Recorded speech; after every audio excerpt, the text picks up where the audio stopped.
The Selfish Path to Romance. Download Chapter 1 for free at drkenner.com. Ryan, you are staying awake at night, or you're having some anxiety during your sleep? Yes, I am, actually. Yeah, tell me about that.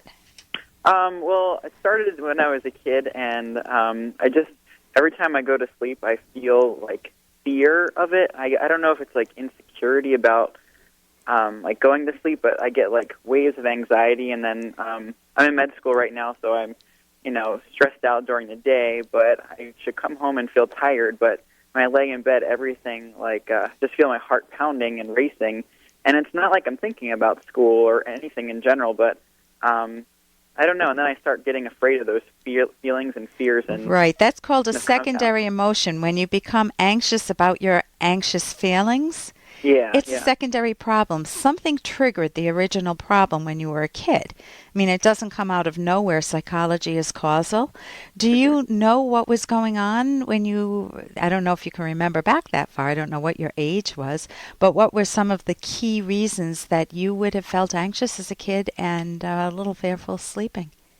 I can't place it on anything in particular. I remember my brother when he was young. I have a younger brother. He kind of went through this little phase, and he would start crying every if he went to sleep and he couldn't fall asleep in 5 to 10 minutes, he would cry, and I would hear him. And I don't know, I was young, and it kept my parents up until midnight, and he kind of got over it, but I've never really gotten over the fear of kind of being by myself and I don't know. It's really strange. Okay. I mean, I'm 23, so it's kind of weird. Okay.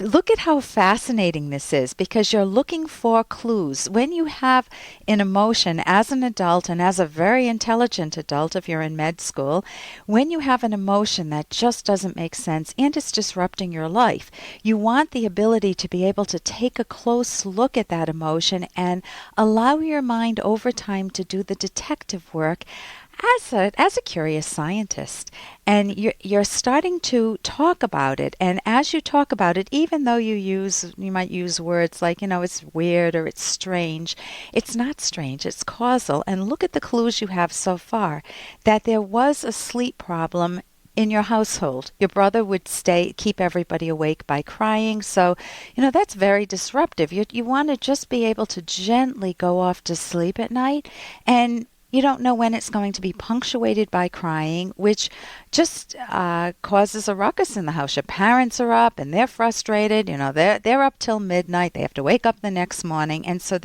you've got some clues from that.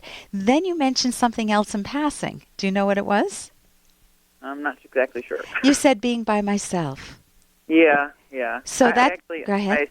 When my girlfriend stays over, I feel very comfortable.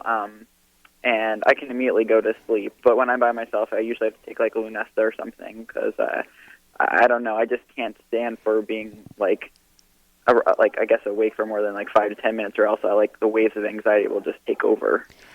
Okay, so that's another clue. That's another wonderful clue as a scientist, isn't it? Yeah. That by being by yourself, I've worked with many very intelligent adults who've come in and they said they've told me they can't sleep. And we do the detective work, and for each person it's unique. It depends on your own history. Some people maybe had someone break into their house as a kid and they didn't remember it until now. Somebody else had trauma within their family that happened that disrupted their sleep pattern as a child. It doesn't have to be a big thing. I had difficulty sleeping because I saw a movie that was not even a horror movie, but it had a spooky part in it. Mm-hmm. And that kept me away for a month. And to this day, my husband, if he just comes, and gently comes in the room and puts his hand on the back of my shoulder or something, I might go, like that. Yeah, I do. I'm very jumpy. But I know what that's from, and it's just that silly movie. And the reason I know it is I allowed my mind to do the detective work, and one day I said, don't go jumping out at me like that. And I immediately remembered from childhood this movie. It was a Haley Mills movie, I think The Moon Spinners, where somebody jumps out in a very quiet place You think nobody's there and someone jumps out. So this is my telling you, don't beat up on yourself like this is weird, this is abnormal, this is strange, and because that's going to fuel the secondary emotion of being anxious about the anxiety. Look at it as a problem to solve as a scientist, and you already have 2 cues, and you can elaborate on those when we get off the phone, on your own as an ongoing project, being by yourself. When you think of being by yourself, what imagery comes to mind? What are the fears?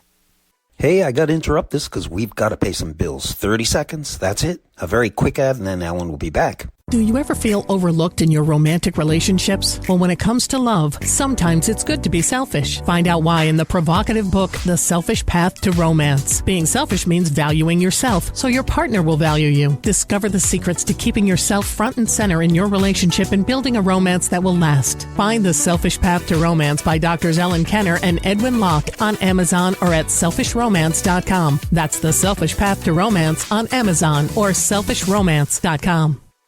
When you think of being by yourself, what imagery comes to mind? What are the fears? I guess, during the day it's okay. I study a lot, so I'm a lot by myself. So that's kind of part of I think part of the problem. I don't get a lot You of need the right cognitions. You actually need the thoughts and the cognitions of what, if that fear could speak, what would it whisper to you? I hate, I don't know, being alone. I don't know. Being alone. Because what will happen, if you hate it, that means that there's some threat, some uncertainty, something uncontrollable, something that's causing a lot of stress. What category would that be in? What comes to your mind? I guess fear of the unknown, like what's out there, and I can't control it. Okay, but what unknown? Are you worried about a terrorist attack? Probably not. I don't know. Are you worried about going to the bathroom in the bed? There's a whole range of possibilities. I guess somebody coming in and not being able to defend myself. I know that's kind of weird. Okay, you hear the word weird? Yeah. It's causal. So figure out in your life when that threat might have occurred. When there was, is there any reality base to that? Was there a movie you saw? Was it something that happened, or a family story that was passed down where someone did threaten or come in the house? And again, we won't be able to do that all now, but that's the beginning of introspection. You look for the cognitions. If you want more information on how to do this, I love cognitive therapy. Cognitions just are a dressed up way of saying thinking, your thoughts. What are the thoughts underlying your emotion of anxiety? Anxiety means uncertainty. You're feeling uncertain. Sometimes it means self-doubt too. You don't know if you can manage what will happen. People who have served in the war, I have a family member who served in the war, and not in the war, but World War II actually, yes, and had difficulty sleeping because he was afraid he'd be attacked. Mm-hmm. That's common. So figure out what in your context leads you to that emotion, Ryan. And you can always look up cognitive therapy. I have a link to it at my website, drkenner.com. Listen, I want to thank you so much for your call. And here's a little more from Dr. Kenner. I can't believe you don't want to go to your own son's graduation. It's not a graduation. He is moving from the 4th grade to the 5th grade. It's a ceremony. It's psychotic. They keep creating new ways to celebrate mediocrity, but if someone is genuinely exceptional, This is not about you, Bob. This is about Dash. You want to do something for Dash? Then let him actually compete. Let him go out for sports. It'd be great! And that's something we can all use. You don't want to have an easy win, just somebody saying, oh, that was great, for something that is mediocre, that is not great. Maybe it's as simple as a meal that you cooked and it wasn't that great, and somebody's saying, oh, it's the best meal I've ever had. Or maybe it's an accomplishment that you passed your course with a C and somebody says, oh, how fabulous. And what does that do when you get the A? It just undermines it. If you work on another course and you get an A, it just undermines the credibility of the person speaking. It undermines the causal link between your effort and the emotional reward that you get. It levels everybody. It's that equality that doesn't work. Everybody is equal. Everybody is not equal. Some of us make better choices. Some of us make bad choices. Some of us occasionally make bad choices, and we want to better those choices so we can enjoy our lives. And we need to reward the good people and call the people who are making bad choices, including ourselves, on the carpet. I'm Dr. Ellen Kenner, and my show is The Rational Basis of Happiness. I'm a clinical psychologist. For more Dr. Kenner podcast, go to drkenner.com and please listen to this ad. Here's an excerpt from The Selfish Path to Romance, the Serious Romance Guidebook by clinical psychologist Dr. Ellen Kenner and co-author Dr. Edwin Locke. How do you make yourself worthy? Genuine self-esteem comes from relying on your power to think. Here are some examples of what this means. Thinking about the long-range consequences of your actions, not just about the short range. Are you thinking about plans for retirement, the health consequences of your lifestyle? Making firm decisions about your life rather than drifting aimlessly. Do you think about finding a job that you really enjoy? Choosing your own values rather than thoughtlessly copying what others seek. Do you copy your parents' or peers' values without thinking, or do you choose your own? You can download Chapter 1 for free by going to drkenner.com, and you can buy The Selfish Path to Romance at amazon.com.